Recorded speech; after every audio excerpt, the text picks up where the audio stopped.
Hello and welcome to Precon Decon, the video series where normally I deconstruct the pre-constructed decks of Magic the Gathering's history. However, in this video, I'm doing something very different and I'm actually reviewing a brand new product, which is the Tales of Middle-earth starter kit. The deck lists of that have just dropped, and I really wanted to really strike while the iron was hot and get a review together. And it's pre-constructed decks. It's two pre-constructed decks, and that's kind of what we do here on this channel. I say me. I look at pre-constructed decks and deconstruct them. Just look at the cards in them, kind of give my thoughts on them, and yeah, just see if just analyze them. And like, these are brand new cards. I'm really excited about looking at these. So this is even going to be even more unscripted and rambling than normal. I've literally just finished putting the graphics together and just jumped right into it. So yeah, first I think this start kit it looks really good. Like the actual decks, after having a quick look through the deck list, I think they both look really good. I think this is a great start level product for people who know about Lord of the Rings, but want to get into Magic. I think this is honestly like a really great product because I think it's going to go for quite cheap, and I think the decks I say are both pretty good and quite depict both sides of the War of the Rings quite well. Anyway, whatever. Let's dive into it. So it is two decks. So I'm going to do both of them in this single video. So the first one, we're going to look at the Gondor deck, which is white and green. It says in the product description it is a Gondor deck. It is more, I would say, more like the Fellowship than Gondor, because it leans more towards like the Hobbits, and it has a whole strategy around food. We'll see that. We'll get into it. So we've got the deck list here. So we've got 24 creatures. We've got 3 artifacts, 3 instants, 2 sorceries, 2 enchantments, and 26 lands. And we've got a mana curve off to the side there. Let's start looking at the cards here. So this is actually technically the first pre-constructed deck I've looked at on this channel that has mythic rares in it, which is very exciting. So both these decks have cards that are exclusive to them. Like, you won't find them in booster packs or anything. So Aragorn and Arwen Wed is one of the unique cards. All the unique cards are marked with asterisks below, and it's basically like each of them has 4 legendary creatures and then like a rare like non-creature card in there. So I saw Aragorn and Arwen Wed. So 4 a green and white for a 3/6 with Vigilance. Whenever Aragorn and Arwen Wed enters the battlefield or attacks, put +1/+1 counter on each other creature you control. Then you gain 1 life for every creature you control. So immediately, like, just this feels like a super strong effect for like a really like a casual play. Obviously, they're very expensive at 6 mana. But 3/6 Vigilance is pretty chunky, and has an immediate effect when it comes and gives all your other stuff +1/+1 counters, and gives you the life, and that's when it attacks as well, which is really strong. I think really good effect, and it's just a really good, I think, signature card for the deck. Really solid start. Really like it. A single Frodo, Determined Hero. This I can't guarantee this will be the card frame that will come in the box. Like, literally the set is still like all the images are still being released. So I kind of had to take what was available from Scryfall. So this is like the borderless art. It probably won't have this in the deck. I do like to present these images as accurately as possible, as like when you open it up. So this likely will be like the normal framed version like we have with Aragorn and Arwen. It won't have the borderless art, but anyway. So that's why it looks a bit different compared to Aragorn and Arwen. But yeah, Frodo, Determined Hero, someone white, 1 and a white for a 2/2. When it enters the battlefield or attacks, you can attach target equipment you control with mana value 2 or 3 to it, as long as your turn prevent all damage that would be dealt to Frodo. So there are a few equipment in this deck, one of them obviously being the ring. It is not the ring, it's it's not the big fancy one. It is Bilbo's ring, which is not as powerful, but it's it's still pretty good, and obviously it automatically equips onto Frodo, which is pretty good, and then makes him, I think, pretty difficult to deal with. So yeah, just the fact that on your turn you can't do damage to him is really strong. I think, so you can just kind of swing with him and it's absolutely fine. So yeah, I think really again, like a really nice rare to have in here. And then we have Gandalf White Rider, so 3 and a white for a 3/3 with Vigilance. Whenever you cast a spell, creature you control get +1/+0 until end of turn, which is like a really nice board-wide Anthem effect, and you scry 1, which is really nice as well. Really want to say as well, like, I really like that scry is well, like one of the draft archetypes, but in green and blue, which is like not normally like you associate with blue, but like green never really ever gets scry. So to see that as the kind of like elf draft archetype, I think is really really cool. And there's some really nice cards that have like nice scry synergies. So it's a really interesting set. And I had some doubts about the set it being Universes Beyond, because I've got my own kind of reservations about it. But this set I think is really good. I think it's really knocked out of the park with some of the designs. But when Gandalf White Rider dies, you can put it into owner's library 5th from the top. So, yep, just tucks back in. So you'll draw back into it again, cast him again, and yeah, he'll just he'll just never go away unless exiled or something. So yeah, again, like a really nice, solid. Rare for casual kitchen table games. I think pretty solid. I mean, honestly, I think it's just a really solid ability. It's not it's not like a non-creature spell. It's just literally any spell that get that set effect. So yeah, I think it's really good. And then the last kind of exclusive creature for the deck is Galadriel Giftgiver.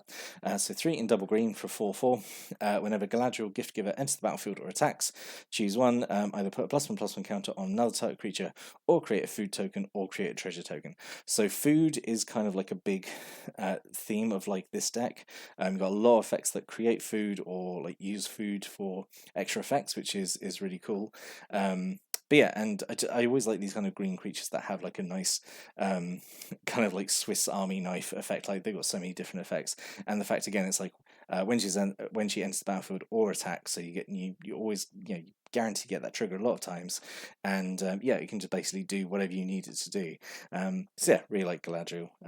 Again, like really solid card, really good legendary creatures I think in this deck. Which is fine, because it's a Lord of the Rings set, so we're going to have a lot of legendary creatures. So then we got Meriadoc, so 1 and a green for a 2/2. Whenever one or more halflings you control attack a player, create a food token.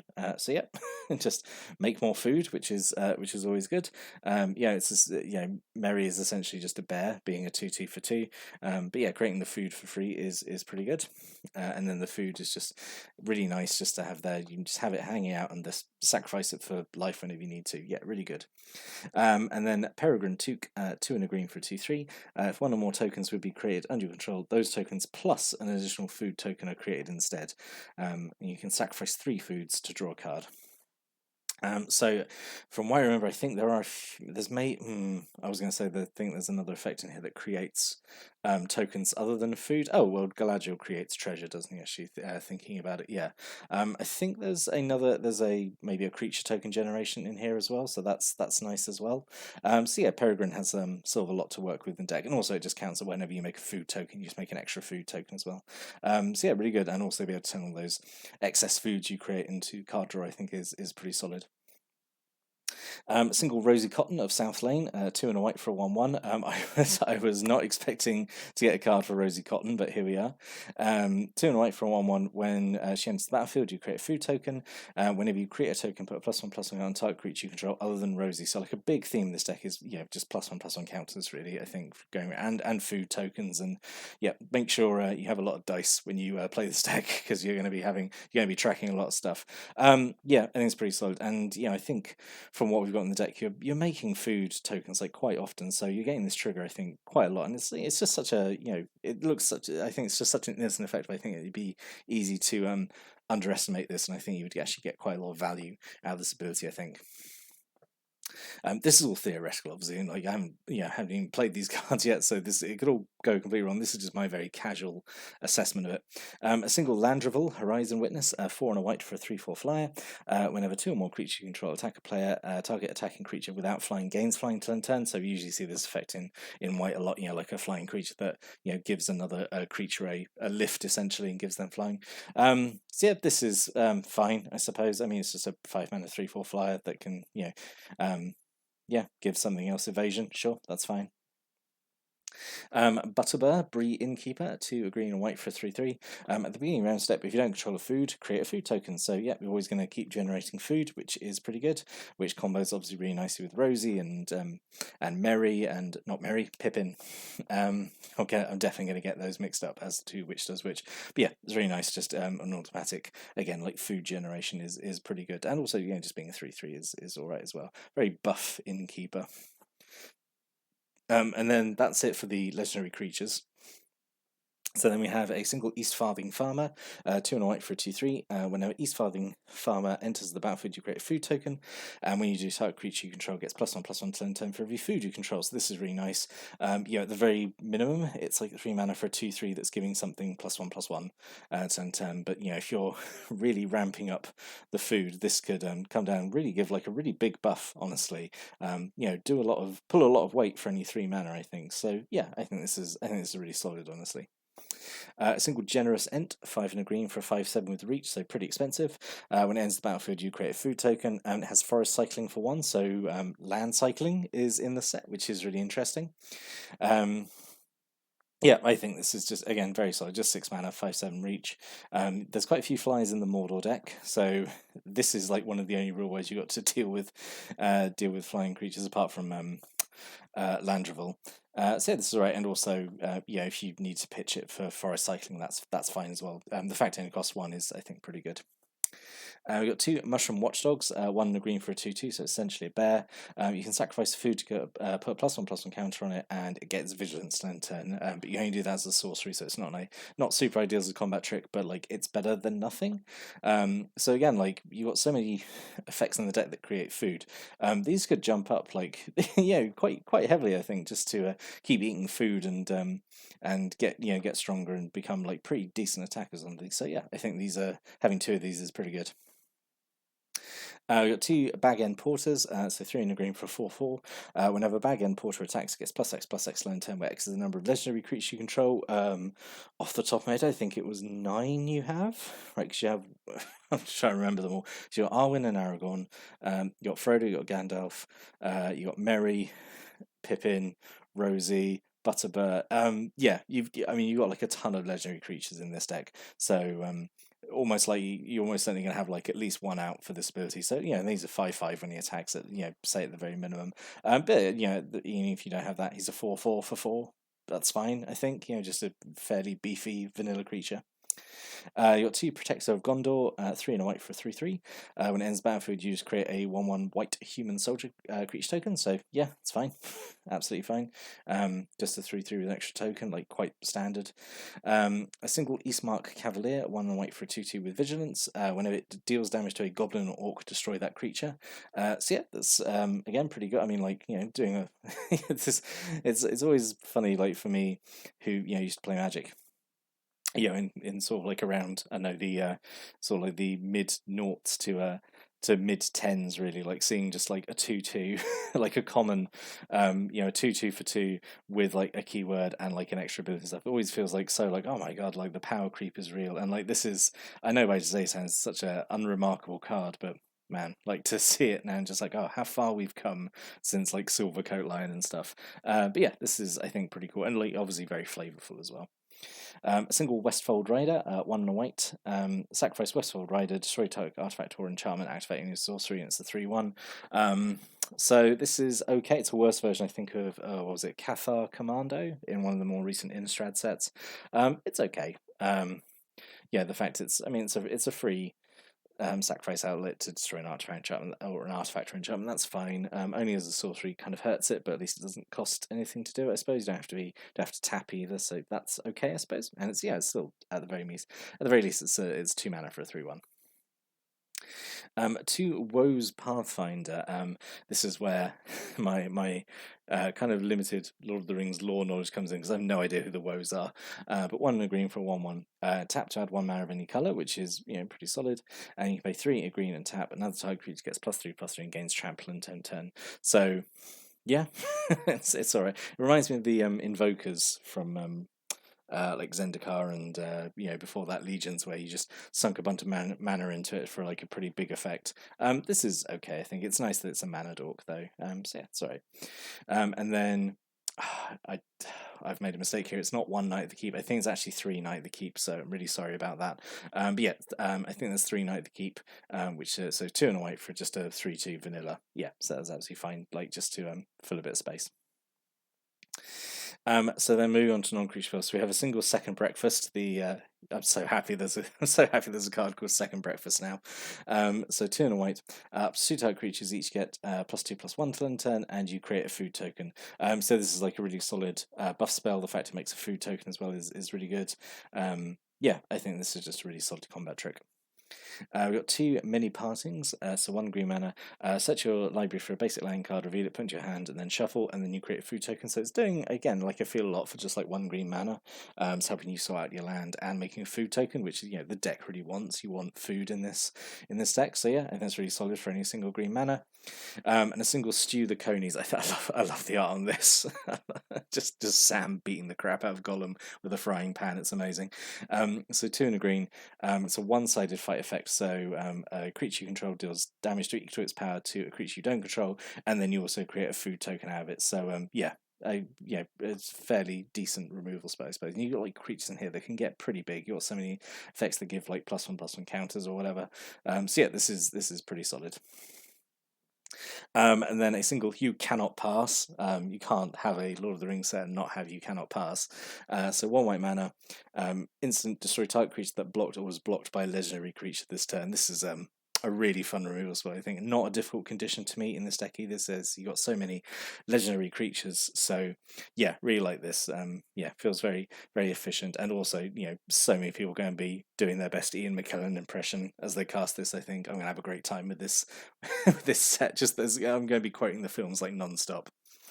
And then we've got 2 Banishing Light. This is really interesting actually because it's from the commander sets. It's not from the main set itself. And the Mordor deck has a couple of commander cards in it as well. So pretty interesting inclusion, I think. So we know what Banishing Light does. 2 and a white. You exile a non-land permanent an opponent controls until Banishing Light leaves the battlefield. So yeah, this is a nice inclusion to give you a bit more kind of actual removal. Deal with kind of pesky creatures or artifacts or enchantments or whatever. So yeah, really nice to have 2 of these actually. A single Dunedain Blade, so 1 white. Equipped creature gets +2/+1. You can equip it to a human for only 1, or you can equip it normally to anything else for 3 mana. So yeah, this is alright. Just fairly solid equipment. Just power and toughness boost. Not much more to say. You've got quite a few humans in the deck, so yeah, it's okay. Just pretty solid. A single Galadrin bow, 2 and a green. It's equipment with flash, which is nice. When it enters the battlefield, it automatically equips something. I love equipment like this, and it untaps wherever it gets equipped to, which is really nice.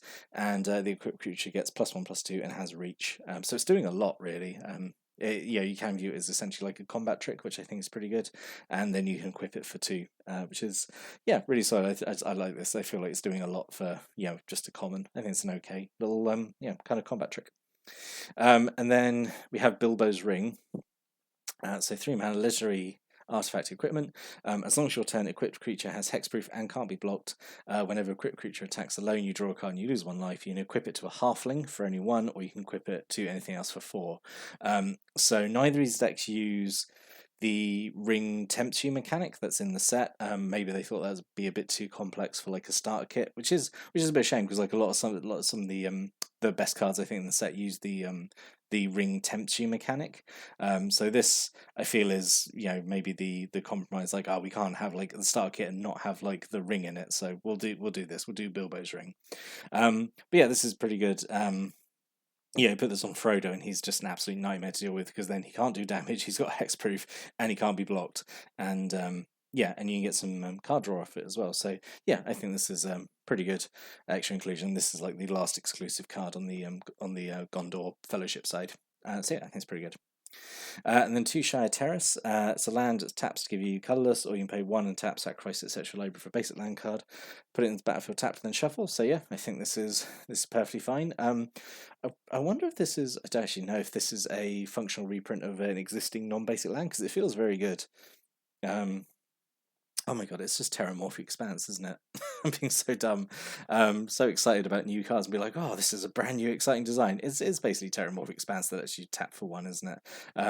it's fine. It's fine. Actually, got a kind of a lot of land searching effects in this deck. It feels like you got the two mini partings, and then you got Shire Terrace. I'm not sure it's really necessary in this deck. It feels like it has an okay like mana curve, but land searching is always okay. You've got two Grey Pelt Refuge, which is again from the Commander reprint. It just comes into play tapped at when it enters you gain 1 life and taps 2 green or white. It is. I'm just going to go on off tangent here. It does feel weird to keep the name Grey Pelt Refuge. That's very specific to Zendikar, which is where this was really originally printed. I was wondering why it wasn't one of the green white life gain land, but that's Blossoming Sands. So I don't know if that wouldn't really work. I suppose in a Lord of the Rings setting, maybe, I don't know, but whatever, it's fine. It's just a dual land that gives you some life when it comes in. That's fine. And then 11 plains, 11 forests. So that's okay. So I always like to do like this little kind of what could have been. Let's get to the absolute crime of this deck. It doesn't have Sam in it, and it should absolutely have Samwise Gamgee in it. So 1 green and 1 white for a 2/2. Whenever another non-token creature enters the battlefield under control, you create a food token, and you can sacrifice 3 foods to return a historic card from your graveyard to your library, from your graveyard to your hand. Sorry, I'm so excited. I'm tripping over my words here. So historic cards are artifacts, legendaries, and sagas, which two of those you have a lot of in this deck. So Samwise absolutely should have been here. It's crazy to me that it has Frodo, Merry, and Pippin, and it doesn't have Sam. It's just oof. Also, according to my wife, the deck is an absolute travesty because it doesn't have her husbandu Legolas in it as well. So just want to get that on record. Apparently, absolute travesty of a product. Don't buy it if you like Legolas because he's not in it, which is apparently a crime. But whatever. Doesn't have Boromir in it, but you just don't hear me complaining about that. Bill the Pony, absolutely again should have been in here, I think. So 3 and a white for a 1/4. Makes 2 food tokens when he enters the battlefield, and you can sacrifice the food until end turn. Target creature control assigns combat damage equal to its toughness rather than its power, which is great. I love this effect. It means that Bill can swing as a 4/4, which is I love it. I love the idea of beating someone with Bill the Pony. It's fantastic. And also maybe Lembas. So just a 2-mana artifact. It's also a food. When it ends the battlefield, you scry 1, you draw a card. You can sacrifice to gain life. And when it's put into a graveyard, you shuffle it back into your library so you can potentially draw it again. I suppose, like maybe that's really a maybe. There are a bunch of other cards as well that care about food. I think there's like Pippin's Courage, which is like a buff spell. You can sacrifice food to give it a bigger buff. There's quite a few like green and white spells that I think could have included. These are the 3 that kind of jumped at me the most. But yeah, definitely should have had Sam in here and Bill the Pony. They were made for this deck, and I would definitely be adding these to the deck if I was looking to improve it in some way. Let's move on to the look at the Mordor deck, though.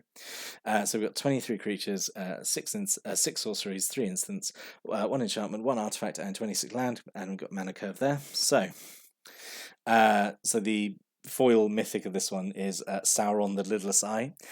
So 3, a black and a red, 4/4. I love that he's an avatar horror. Because when they announced it, before they kind of showed the cards, I was wondering like, oh man, what creature type is like Sauron going to get? Like maybe like a spirit or something. But I think avatar horror is spot on, honestly. So what does he do? When Sauron the Lidless Eye enters the battlefield, gain control of target creature and opponent controls at the end of turn, untap it against haste end of turn, so just kind of an act of treason effect. And then you can pay 1, a black and a red. Creature you control get +2/+0 till end of turn. Each opponent loses 2 life. It's all right. I feel not as good as Aragorn and Arwen. I feel like that doesn't mean. I feel like just doing an act of treason effect on enters the battlefield is like not. I mean, it's all right. I mean, he's like kind of only 5 mana for a 4/4, and he's doing the act of treason effect, and has like the this board wide buff effect that also makes opponents lose life. But I don't know, it just doesn't feel as exciting as the Dark Lord should be. I don't know.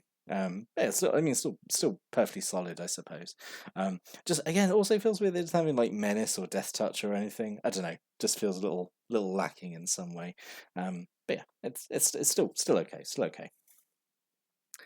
A single Golem scheming guide, so 1 a black for a 2/1. Also, on the subject of creature types, Halfling Horror I think is absolutely perfect for Golem. I think that's a genius creature type to give him. Right, so right, sit down and get comfy for this absolute like novel of rules text. So, whenever Golem scheming guide attacks, look at the top 2 cards of your library, put them back in any order, and then choose land or non-land. An opponent guesses whether the top card of your library is the chosen kind. Reveal that card. If they guessed right, remove Golem from combat. Otherwise, you draw a card and Golem can't be brought to this turn. It's a lot, isn't it? it's a lot just to potentially make him unblockable and draw a card. I suppose he's only 2 mana for a 2/1 with this ability as well. So potential card draw and stuff. And it is like a fun ability. It is like very very evocative, very flavorful. It is just a lot going on. But it's fine. It's fine. Bit of card draw never hurts. And then we have the Witch King, Bringer of Ruin, who's a lot more straightforward. So 4 and double black for a 5/3 flyer. Whenever Witch King attacks, defending player sacrifices a creature with the least power amongst creatures you control. Among they control. So he just attacks, kills all your weak stuff, and and is just a big flying beat stick, which is pretty great. And then we have the Balrog, Flame of Udun, and this is actually another one I'm a little bit disappointed by, honestly. So 3 black and red for a 7/7 trample, which is like 5 mana for a 7/7 trample, is pretty good. Feels super weird. It doesn't have flying though. I'm just going to say it now because the Balrogs I thought had wings. I'm sure some Lord of the Rings lore expert can correct me there, but I'm pretty sure they have wings. That's the whole point. But when a legendary creature an opponent controls dies, the Balrog just goes on the bottom of your library, which feels like a pretty massive drawback, honestly. Because you got if you play these decks against each other, the other deck has a lot of legendary creatures, and I don't know, you'd play the Balrog early on because it's 5 mana, you've got a big 7/7, and maybe you get maybe 1, 2, let's see a worst scenario, you get 1 swing of it. Opponent blocks with, I don't know, like Gandalf or one of the legendary creatures that throw Rosie in the way of the Balrog, and then it just goes on the bottom of your deck, and that's it. Like you're not really going to see that again in the game because it's bottom of the deck is usually worse than putting something in your graveyard. So I mean, again, it's like super flavorful because he killed because it's like, oh, he killed Gandalf, and then he falls he falls to the bottom of the library, which is again, it's very flavorful, very evocative. But it does feel like just a bit of a drawback, and I don't know, I feel a bit disappointed by the Balrog, honestly. And then we've got a single Gothmog, Morgul Lieutenant. Hashtag not my Gothmog. my Gothmog is a weird orc who commands Pelennor Fields, not a weird sexy human. But yeah, so 3 in the black for a 3/3. Whenever Gothmog enters the battlefield, you amass Orcs 1. So amass is back from War of the Spark. So amass means you put a +1/+1 counter on an army you control, and it's also an orc. If you don't control an army, you first create a 0/0 black orc army creature token, and then put the counter on it. So a big thing in the deck is amassing, like making orc army tokens, which is pretty cool. I'm really glad they brought that mechanic back. And it gives all your creature tokens death touch. It gives all these armies you create death touch, which is pretty solid. So like for 4 mana, I think he's doing he's doing a good job, I think. We've got a single Grishnak, Brash Instigator, 2 in a red for a 1/1. When it enters the battlefield, amass Orcs 2. So at the very least, he's giving 2 +1/+1 counters to an army or making a 2/2. And then when you do until end turn, gain control of target non-legendary creature and opponent controls with power less than or equal to the amassed army's power. Untap that creature and it gains haste till end turn. So he's potentially making a 2/2 and then stealing control of a small creature for a turn. It's okay for 3 mana. I think that's all right. A single Morhurt, Uruk High Captain, black and a red for a 2/2 with Menace. So this I feel like is the big build around. If 1 or more +1/+1 counters would be put on an army, goblin, or orc you control, that many +1/+1 counters are put on it instead. So just all the amassing is you get an extra 1 counter, which is pretty good. So Malhauer I think is one of the key cards in the deck, honestly. You got a single Ugluk of the White Hand, 2 a black and a red for a 3/3. Whenever another creature you control dies, put a +1/+1 counter on Ugluk of the White Hand. If that creature was a goblin or an orc, put 2 +1/+1 counters on Ugluk instead. So obviously goes super well with Malha. They combo nicely with each other. Ugluk's, if all your armies are dying, he's going to grow and become like a big beefy beatstick. So yeah, Ugluk's pretty cool. Basically all the cards that care about amassing, I think, are actually pretty good, honestly. We've got 2 Eastling Vanguard, 1 and a black for a 2/1. When it dies, you amass Orcs 1. Yeah, it's pretty good. Yeah, I say it's 2 mana for a 2/1 that essentially leaves a 1/1 token behind when it dies. That's perfectly serviceable, I think. Especially if you're playing these decks against each other, I think that's perfectly fine. 2 Krebane from Dunland. So 2 and a black for a 1/1 flyer. When it enters the battlefield, you amass Orcs 2. Again, just makes making one of your armies stronger or making a token for 3 mana, I think, again, is absolutely fine. Mordor Trebuchet. I love the design of this card. So 2 and a black for a 1/4 defender. Whenever you attack with 1 or more goblins and or orcs, you create a 2/1 colorless construct artifact creature token with flying named Ballistic Boulder that's tapped and attacking. Sacrifice that token at end of turn. Literally throwing a boulder at someone, which is an artifact creature. I think that's a super fun design. I really like this, and it gives it's essentially pumping out a 2/1. 2/1 flyer every time you attack, which is what's not to love about that. I really like this. I think it's a really fun card. Not much to say about it, I just really like it. A single Snarling Warg, so 3 and a black for a 3/4 with Menace. As long as you control a goblin or orc, it gets +1/+0. The deck's full of orcs and goblins, so yeah, this is going to be just a 4/4 with Menace for 4, which is pretty solid. A single Voracious Fellbeast, 4 and double black for a 4/4 flyer. When it enters the battlefield, each opponent sacrifices a creature. So just having a sacrifice, an ETB like Edict effect, I think is pretty good. But for every creature that gets sacrificed, you make a food token, which which is pretty grim, honestly. The implied narrative there. But yeah, it's pretty good. Again, it's like just a big flyer that kills stuff when it comes in. Like, that's really good, I think. Really solid. 2 Olog Crusher, so 3 and a red for a 4/4 trample. Can't block unless you control a goblin or orc. Again, such a minimum downside. Like, the deck is full of goblins and orcs, it's fine. But yeah, the fact that it just stops it blocking, because you want this thing attacking anyway. So yeah, I think it's perfectly fine. A single Oliphant, 5 and a red for a 6/4 with trample. Whenever it attacks another target creature you control, it's +2/+0 and gains trample in turn. This goes really nicely with all your armies. Give that because they might be building up, but they don't have trample, so this is a good way of doing it. And it has mountain cycling for only 1 mana. That still only counts as 1. I don't know. I'm trying to talk about new cards and trying to make Lord of the Rings quotes. I'm doing my best here. Completely unscripted and rambling. And then a single Goblin Fire Leaper, so 1 and a red for a 1/1. You can pay 1 and a red, give it +1/+0 to end turn, and when it dies, it deals damage equal to its power to target creature and opponent controls. Yep, just a fun little card. Obviously, combos, nice little synergies with itself. Just pump it up really high, get it killed off because then you got 1 toughness, and then just does a bunch of damage to maybe something. There's something that killed it, or I don't know, whatever. It's fine.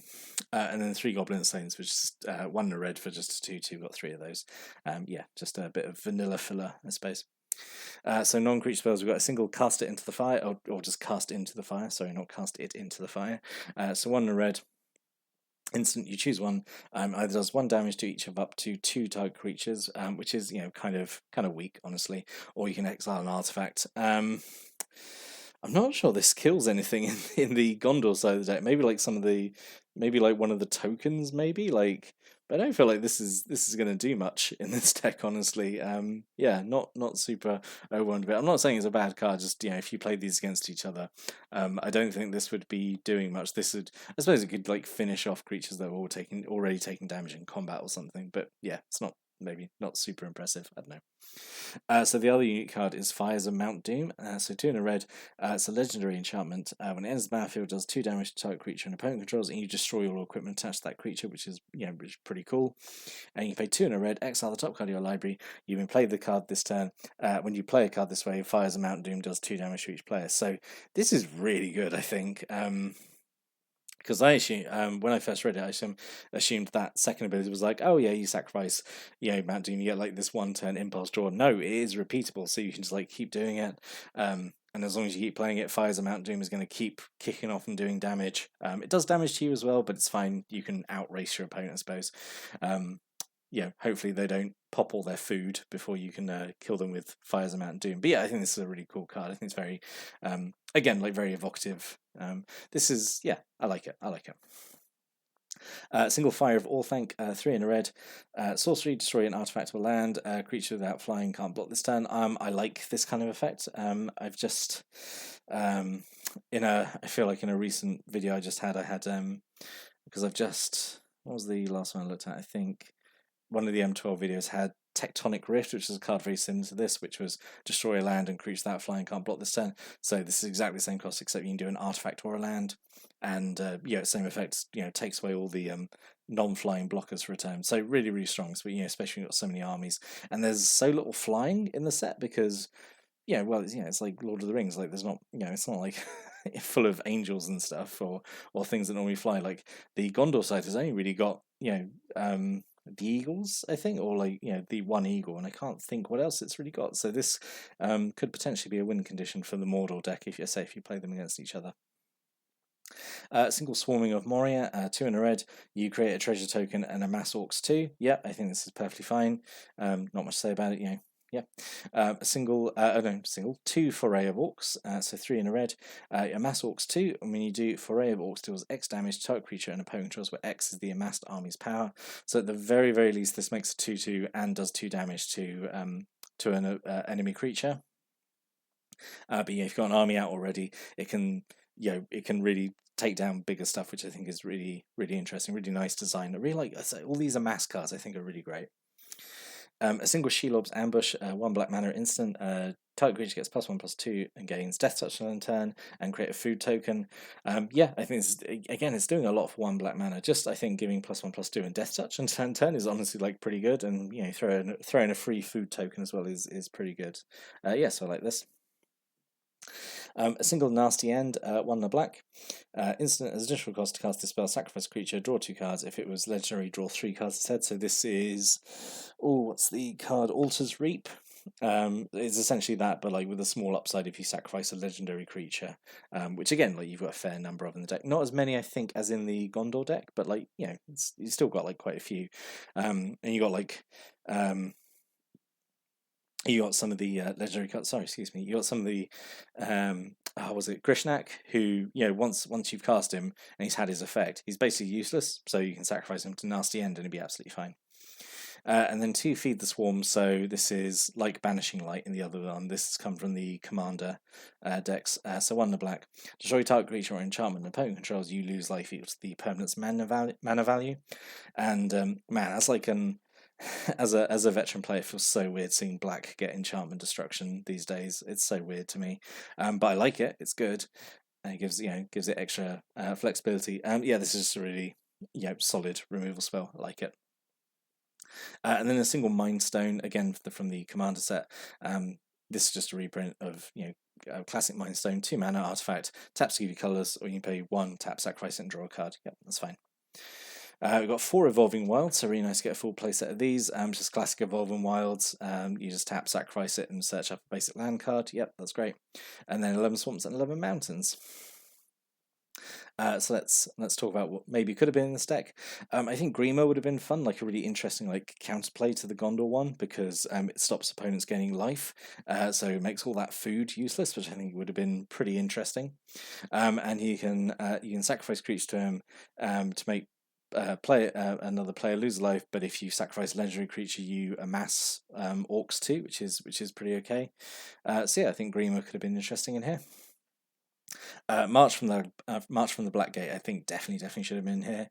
So 1 the black enchantment. When March the Black Gate enters the battlefield, or whenever an army you control attacks you, amass orcs 1. So you just keep adding to your armies. Definitely, I think should have been in here. I think even just 1 of I think would have been alright. And then Orcish Medicine, just as an extra combat trick, 1 in the black, to give a creature of your choice lifelink or indestructible in turn, and you amass orcs 1 again. So yeah.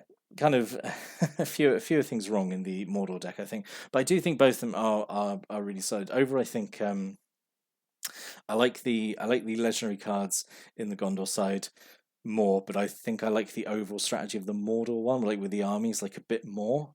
So it's honestly a tough call which one I like. I like more of the two. I do generally. I think they're both. I do think they're both pretty good. Yeah, yeah. So overall, I think this is like a really good product. It's like I said, like if you're getting into the game, I think this is definitely worth looking at. I think it's a really good start kit, and I really hope it's actually kind of a return to form for these kind of products, just because yeah, there's no really good, entry level product these days, like a cheap entry level one.